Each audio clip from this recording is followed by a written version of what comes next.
शङ्कर हृदय निवासिनी पार्वती परमेश्वरी शङ्कर हृदय निवासिनी पार्वती परमेश्वरी। ओम क्रीं बगलामुखी वरदे सर्व सौभाग्य प्रदायिनी समस्त भक्तानां सर्व अभीष्टं साधय साधय क्रीं ओम स्वाहा। ఇది ఏమిటి అని మీకు అర్థమయ్యే ఉండే అవకాశం లేదని నాకు అనిపిస్తోంది. ఎందుకంటే మీరు జాతకం చూసేటప్పుడు లేదా మీ జాతకంలో ఈ రాశి నవాంశం ఈ 2 కుండలీలు మాత్రమే అధికంగా ఉంటాయి. కొన్నింట్లో భావాలు అనే భిన్నమైన కుండలీలు కూడా ఉంటాయి. అది మనకి నిజంగానే అవసరం లేదని. రాశి నవాంశం ఇవి ఖచ్చితంగా అవసరం. వాటి తర్వాత వీటిని అష్టవర్గం అని పిలుస్తారు. అష్టవర్గం అని అష్టక వర్గం అని దీనిని చెప్పవచ్చు. ఇది చంద్రుడు అష్టవర్గం చంద్రాష్టక వర్గం, సూర్యుడి అష్టవర్గం సూర్యాష్టక వర్గం, బుధ అష్టవర్గం శుక్ర అష్టవర్గం, కుజ అంటే అంగారం అష్టవర్గం, గురు అష్టవర్గం, శని అష్టవర్గం. ఇవన్నీ చేరినది సర్వ అష్టవర్గం అని అంటారు. ఇందులో రాహువు కేతువు అనే గ్రహాలకు అష్టవర్గం లేదు. వాటికి వచ్చి కుజుడు శనికి ఉన్న వాటిని ఈక్వల్ అనుకోవచ్చు. ఆ విధంగా అవసరమైతే మనం క్యాల్కులేషన్ చేయవచ్చు. అయినప్పటికీ సాధారణంగా అష్టవర్గంలో రాహు కుజుడు రాహు కేతు ఈ 2 గ్రహాలకి వీటిని షాడో ప్లానెట్స్ అంటారు. కాబట్టి వాటికి అష్టవర్గం చూసే పరిస్థితి లేదు. ఈ అష్టవర్గం ఎందుకు చూస్తారంటే ముఖ్యంగా మన గోచార ఫలానికి దీనిని తప్పకుండా మనం ఫాలో చేసి తీరాలి. ఇప్పుడు మీరు డైలీ ఫలాలు చూస్తారు కదా, ఈ టీవీలో వస్తుంది, ఈ టీవీలో వీక్లీలో వస్తూ ఉంటుంది వార ఫలం అని చెబుతుంటారు. టీవీలో కూడా కొంతమంది చెబుతారు వారఫలం అని. మీరది ఫాలో చేస్తే దానికి మీ జీవితానికి సంబంధమే ఉండదు. చాలా రేర్గా కొన్ని జరుగుతుందే తప్ప అక్కడ చెప్పేదానికి మీ జీవితానికి సంబంధమే ఉండదు. దానికి కారణం ఏమిటంటే ఈ ఒక్క గ్రహానికి ఈ చంద్రుడు సూర్యుడు బుధుడు శుక్రుడు కుజుడు గురుడు శని ఈ విధంగా చెప్పబడిన ఈ 7 గ్రహాలకి ఒక్కో రాశి మీద ఏ స్థాయిలో పట్టు ఉందని తెలియకుండా దాని ఫలం చెబితే కరెక్టే కాదు కదా. అదేమిటంటే ఇక్కడ గ్రహాల పేర్లు రాసి ఉన్నాయి కదా, రాశిలో నవాంశంలో చూడొచ్చు. కానీ ఇక్కడ మాత్రం డాట్స్ నంబర్లు మాత్రమే వేసి ఉన్నాయి. అష్టవర్గంలో నంబర్ మాత్రమే దీనికి పాయింట్లు అని చెబుతారు. బిందువులు అనుకోండి, డాట్స్ అని అనుకోవచ్చు. ఆ విధంగా మీరు అనుకోవచ్చు. ఇక్కడ దీనికి అర్థం ఏమిటంటే ఒక్కో గ్రహానికి అంటే రాసుల్లో ఏ మేరకు హోల్డ్ ఉంది, ఏ స్థాయిలో స్వాధీనం ఉంది అంటే ఇన్ఫ్లుయెన్స్ అని అర్థం. అది ఉందని తెలిసే విధంగా చెప్పేదే ఇది. అది తెలియకుండా గ్రహ మార్పు జరిగినప్పుడు ఫలం చెబితే కరెక్ట్గానే ఉండదు. ఇప్పుడు గురు సంచారం రానుంది. చాలామంది గురు సంచారం గురించి చాలా భయంకరంగా చెబుతున్నారు. నిన్న విన్నాను, ఒక ఆయన చెప్పాడు, ఇదిక్కడ ఈ వ్యక్తి హస్త నక్షత్రంలో పుట్టాడు. హస్త నక్షత్రంలో అంటే కన్యరాశి. ఇప్పుడు మేషంలో ఉన్న గురువు వృషభంలోకి వెళ్ళనుంది, 9వ స్థానంలోకి వెళ్ళనుంది. అప్పుడు ఆయన చెప్పాడు కన్యరాశి వారికి అతి భయంకరంగానే ఉంటుంది. గురు సంచారం 9వ స్థానంలో భాగ్యస్థానంలోకి వస్తుంది, గంభీరంగా ఉంటుంది, అలా ఇలా అని చెప్పారు.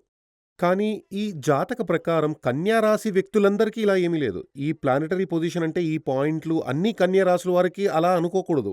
మీది కన్యా రాశి అయినప్పటికీ మీ అష్టక వర్గంలో మార్పు ఉంటుంది. అది ఒక్కో జాతకానికి బేస్ చేసుకుని ఉంటుంది. కాబట్టి ఈ జాతకానికి సంబంధించినంత వరకు ఈయనది కన్యా రాశి. నిన్న ఒక జ్యోతిష్కుడు చెప్పాడు. కన్యా రాశి వారికి గురు సంచారం అతి భయంకరంగా ఉంటుంది. అలా ఏదేదో చెప్పాడు. కానీ ఈ జాతకానికి సంబంధించినంత వరకు ఈయనకి గురువు ఇది కన్యా రాశి. అక్కడ నుండి 9వ స్థానం 1, 2, 3, 4, 5, 6, 7, 8, 9వ స్థానంలో 4 పాయింట్లు మాత్రమే ఉన్నాయి. 8వ స్థానంలో 4 పాయింట్లు మాత్రమే ఉన్నాయి. కాబట్టి ఈ 8వ స్థానంలో గురువు ఉన్నప్పుడు చాలా భయంకరమైన దోషం అని ఆయన చెప్పారు. అదే ఫలితమే 9వ స్థానంలోకి వచ్చేటప్పుడు ఉంటుంది. ఎందుకంటే అక్కడ కూడా పాయింట్లు 4 ఉన్నాయి. పాయింట్లు 5 కానీ అంతకు మించి గాని ఉంటే మాత్రం శుభ ఫలితాలు లభిస్తాయి. 4 కానీ అంతకంటే తక్కువ గాని ఉంటే దోషాలు సంభవిస్తాయి. 4 పాయింట్లుంటే పెద్దగా శుభాలుండవు, పెద్దగా దోషాలు ఉండవు.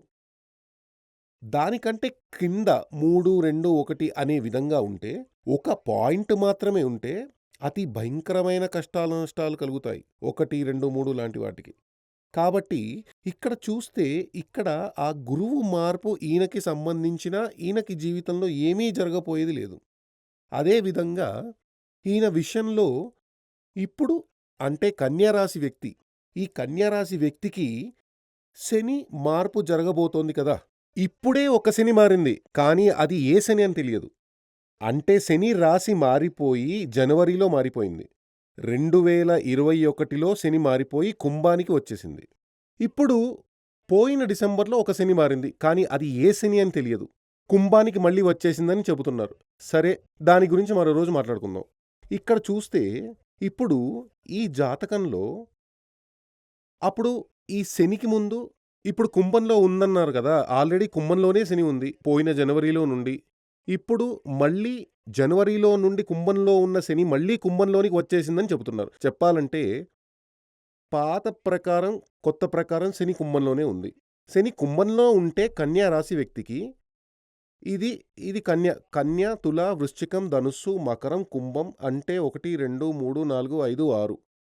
6వ స్థానంలో శని ఉంటే శని 3, 6, 11లో ఉంటే గోచార ఫలం అతి గంభీరంగా ఉంటుంది. ఆ విధంగా అందరూ చెబుతారు. కానీ నేను చెప్పలేదు. ఆ విధంగా అందరూ చెబుతారు. దైవ సంబంధం గ్రంథంలోనే అలాగే రాసుంది. కానీ ఈయనకి శని చూడండి, ఆ 6వ స్థానంలో 3 పాయింట్లే ఉన్నాయి. అప్పుడు ఈయనకి ఆ బలం సమకూరదు. ఎందుకంటే ఈయనకి 6వ స్థానంలో శని యొక్క స్వాధీనం 3 పాయింట్లు మాత్రమే ఉన్నాయి. కాబట్టి ఆయనకి మంచి కార్యాలు శని వల్ల జరుగుతుందని చెబితే అది జరగదు. రాబోయే సంవత్సరంలో శని మారనుంది. మారేటప్పుడు సాధారణంగా ఆ విధంగా కేరళలో చెబుతూ ఉంటారు. కంటక శని, అయ్యో కంటక శని తీసుకెళ్ళిపోతుందని చెబుతూ భయపడుతూ ఉంటారు. అంటే రాశిలో నుండి, అంటే ఈయన కన్యా రాశి అని చెప్తారు కదా! ఇక్కడ కన్యా రాశి, ఈ రాశిలోనూ దానికి 12వ స్థానంలోనూ 2వ స్థానంలోనూ అంటే రాశిలో నుండి ముందు వెనక్కి శని 2.5, 2.5, 2.5 దీని ఏలినాటి శని అంటారు. ఏలినాటి శని అంటే మీ రాశిలో ఉండేటువంటి శని దానికి 12వ స్థానంలో 2.5 సంవత్సరాలు అక్కడ ఏలినాటి శని మొదలైపోతుంది. రాశిలో వచ్చేసింది. దానికి పేరు జన్మశని. 2వ స్థానంలోకి శని మారినప్పుడు పోయే శని అంటారు. అదేవిధంగా 2.5, 2.5, 2.5 3 2.5 చేసినప్పుడు దాని ఏలినాటి శని అని పేరుతో పిలుస్తారు. కంటక శని అంటే రాశిలో నుండి 1, 2, 3, 4 స్థానంలో, రాశిలో నుండి 4వ స్థానంలో, 7వ స్థానంలో, 10వ స్థానంలో శని ఉంటే దానినే కంటక శని అంటారు. ఏలినాటి శని లాగా కాకుండా ఏలినాటి శని కంటే దోషం కలిగినదే కంటక శని అని కేరళలోని జ్యోతిష్యులు చెబుతారు. వాళ్ళు ఎలా చెబుతారంటే కంటక శని తీసుకెళ్ళిపోతుందని, అంటే వాడిని ఎత్తుకెళ్ళిపోతుందని, వాడిని పైకి తీసుకెళ్ళిపోతుందని. కానీ అక్కడ కూడా ఈ జాతకంలో క్లారిఫికేషన్ చూద్దాం. ఈయన కన్య రాశి. అప్పుడు ఇదే కన్య, శని. కన్యలో నుండి 1, 2, 3, 4, 5, 6 6వ స్థానంలో 3 పాయింట్లున్నాయి కాబట్టి ఈయనకి శని దోషం ఉంది. 6లో ఉన్న శని జ్యోతిష్య శాస్త్రం ప్రకారం మంచే చెయ్యాలి. కానీ ఈయనకి లోపలకు దిగి పరిశోధించినప్పుడు ఏమైంది? మంచి చెయ్యదు. తరువాత ఈయనకి శని మార్పు అనేది 7వ స్థానంలో వస్తుంది. కంటక శని వస్తుంది. అక్కడ ఈయనకి 6 పాయింట్లున్నాయి. సూపర్‌గా ఉంటుంది టైం. అక్కడ చూస్తే కంటక శని. ఇక్కడ కంటక శని 7లో వచ్చినప్పుడు వైఫ్‌కి చాలా సమస్యలు వస్తాయి. ఇతర సమస్యలు కూడా చాలా వస్తాయి. ధన నష్టం కలుగుతుంది. వైఫ్‌కి మృత్యు వరకు వెళ్ళొచ్చు. వైఫ్‌కి ఆపరేషన్ చేయాల్సి రావచ్చు. అదేవిధంగా మీకు బిజినెస్ పార్ట్నర్ ఉంటే వాళ్ళతో మీకు పెద్ద గొడవ వస్తుంది. ఇలా చాలా సమస్యలు వస్తాయని చెబుతారు. కానీ ఈ జాతకం ప్రకారం ఈయనకి ఇక్కడ పాయింట్లు 6 ఉన్నాయి కాబట్టి కంటక శని మంచి ఫలితాలనే ఇస్తుంది. అప్పుడు ఈ విధంగా ఉన్న శాస్త్రాలు డీప్‌గా తెలియకుండా ఫలం చెప్పడం వల్లే జ్యోతిష్య శాస్త్రాన్ని ఎవ్వరూ గౌరవించడం లేదు, నమ్మడం లేదు. దానికొక కారణం, ముఖ్యమైన ఒక విషయం చెబుతాను. ఏమిటంటే ఒక టైంలో కంచి మఠాధిపతి జయేంద్ర సరస్వతి స్వామి నాకు మానస గురువు. నాకు చాలా ఇష్టం ఆయనంటే. ఒక టైంలో ఆయన జాతకం చూడాల్సిన పరిస్థితి వచ్చింది. అప్పుడు నేను చెప్పాను, స్వామి మీకు చెప్పడానికి కొంచెం సంకోచంగా ఉంది. మీ జాతకం ప్రకారం మీకు 3 సంవత్సరాల తర్వాత ఆ టైంలో ఆయనకి గురువు మార్పు రానుంది. 3 ఏళ్ల తరువాత ఆ గురువు మార్పు సమయంలో మీకు గురువు మారేటప్పుడు జైలు వాసం రానున్నది. మీ జాతకంలో అలాగే ఉంది. పెద్దాయన పెద్ద పెద్దగా నవ్వేశారు. ఆ మఠమే బిత్తరపోయేలా. నాకు జైలు వాసమా? అక్కడున్న అందర్నీ పిలిచి చెప్పారు. నంబూతిరి ఏమన్నారో తెలుసా? అన్నారు. ఆ తర్వాత దాని గురించి చాలాసార్లు పెద్దాయనకి దగ్గర వెళ్ళినప్పుడల్లా ఈ విషయం చెప్పేవాణ్ణి. అలాగే లెటర్ రాసి పంపేవాణ్ణి. ఇండియా టుడేలో కూడా ఒక కాలంలో రాశాను. దాన్ని చూసి కొంతమంది వచ్చి నాతో గొడవ చేశారు. దానికి కారణం ఏంటంటే ఈ అష్టక వర్గం లెక్కించి చెప్పడం వల్లే. ప్లస్ ప్రశ్న కూడా పెట్టి చూశాను. ఈ రాశి నవాంశం మాత్రమే కాకుండా ఇది ఎలాగంటే మీకు ఏదైనా వ్యాధి ఉంటే దానికోసం ఎక్స్‌రే తీయడం లాంటిది. మన యొక్క జీవితంలో ఒక ఎక్స్‌రే, ఒక వ్యాధి ఉంది, హాస్పిటల్ వెళ్ళాం, ఒక ఎక్స్‌రే తీశారు. ఇది స్కాన్ చేయడం లాంటిది. CT scan. టోటల్‌గా బాడీని స్కాన్ చేయడం. అప్పుడు మన లైఫ్ సంబంధించిన స్కానింగ్ ఇందులో జరుగుతుంది. ఖచ్చితంగా చాలా చక్కటి ఫ్యూచర్ గురించి మనకి బాగా తెలుస్తుంది. కాబట్టి ఈ విధంగా శాస్త్రం చదివిన ఆచార్యుల వద్దకే మీరు వెళ్ళాలి. అప్పుడే మీకొక క్లారిటీ వస్తుంది.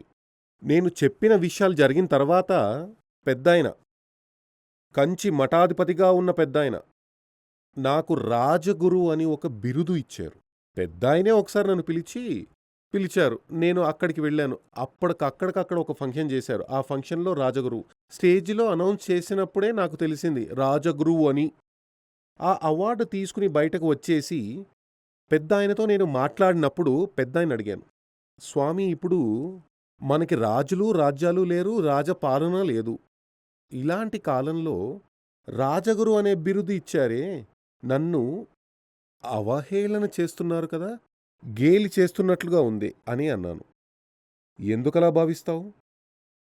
నువ్వు నా జాతకం చూసి నాకు జైలు వాసం కలుగుతుందని చెప్పిన తరువాత ఇండియాలో ఉన్న పెద్ద పెద్ద నాకు తెలిసిన జ్యోతిష్యులందరికీ చూపించాను. 15 మందికి చూపించాను. ఎవ్వరూ అది చెప్పలేదు.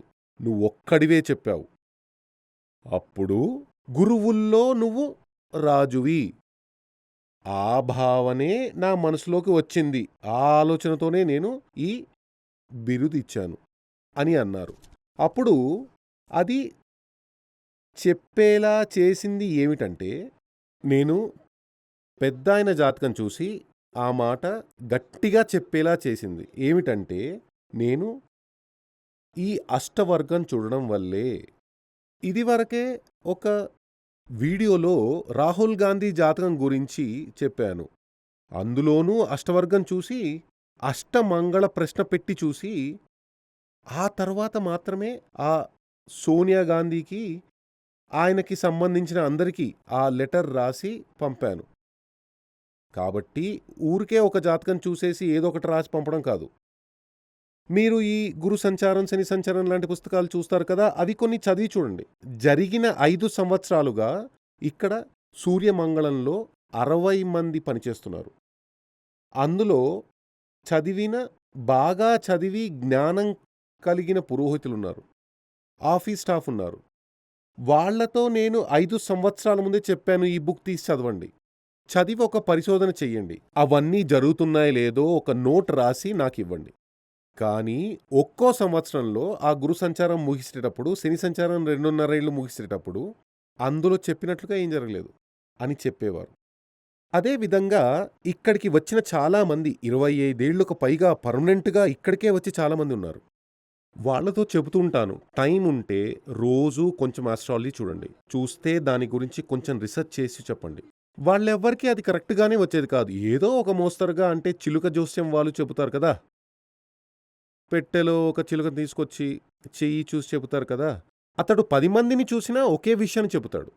ఎందుకంటే అతనికి అదే తెలుసు. కొందరు వాళ్ళు కరెక్ట్గా చెప్పారని చెబుతారు, కొందరు ఏదో చెప్పారులే అని అంటారు. కొన్ని విషయాలు కరెక్ట్గానే ఉంటాయి అని చెబుతారు. అదేవిధంగా ఈ వారఫలం అనేది కరెక్ట్గా మనల్ని గురించి, అంటే మీ యొక్క ఎక్స్రే తీసి మీకు మాత్రమే చెప్పాలి అంటే ఈ మెథడ్ మాత్రమే యూజ్ చేయాలి. ఇందులో మరో విషయం కూడా ఉంది.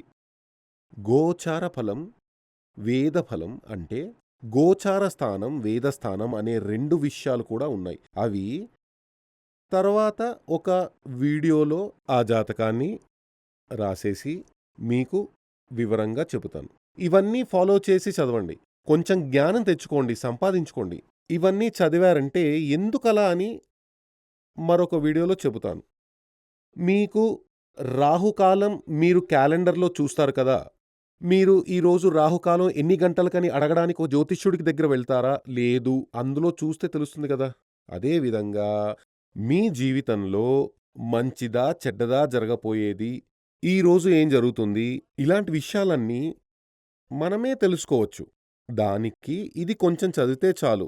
దీంతో పాటు ఒక చార్ట్ మీ దగ్గర, మీ యొక్క జాతకం ఆధారితమైనది. ఇది కాదు, ఇది ఒక మినిస్టర్ జాతకం, పేరు చెప్పడం లేదు కాబట్టి ఈయన యొక్క అష్టక వర్గమే ఇది. మీ జాతకానికి వేరొక విధంగా ఉంటుంది కాబట్టి ఒక్కొక్కరికి ఒక్కొక్క అష్టక వర్గం తీసి లామినేషన్ చేసి అందుబాటులో ఉంచుకుంటే మీకు మీ ఫ్యూచర్ గురించి ఇతరులను అడగకుండానే కరెక్ట్గా గ్రహించవచ్చు, తెలుసుకోవచ్చు. జగన్మాత బగళాముఖి అనుగ్రహంతో మీకు ఆయురారోగ్య సౌఖ్యసిద్ధి లభించాలని ఆశీర్వాదం చేస్తున్నాను. శ్రీ సూర్యమంగళం అద్వైత వేద విద్యాపీఠంలో తాంత్రిక పూజల్లో సిద్ధహస్తులైన ఎందరో ఆచార్యులు అమావాస్య, పౌర్ణమి రోజుల్లో ప్రత్యేక యాగాలు నిర్వహిస్తారు. ఈ యాగాల్లో పాల్గొనడం ద్వారా తల్లి శ్రీ బగళాముఖీదేవి అనుగ్రహం వల్ల సర్వదోషాలూ పోయి సకల సౌభాగ్యాలు మనకు కలుగుతాయి. శ్రీ సూర్యమంగళం అద్వైత వేద విద్యాపీఠం జ్యోతిష్యం, ప్రశ్నలు, వాస్తు, తాంత్రిక పూజలు మరియు వేదయాగాలు నిర్వహిస్తారు. సంప్రదించవలసిన నంబర్ 7305442299 7305442299. చెన్నై, కోయంబత్తూర్, బెంగళూరు, హైదరాబాద్, విజయవాడ, ఢిల్లీ, ముంబై, తిరునల్వేలి, టెక్సాస్.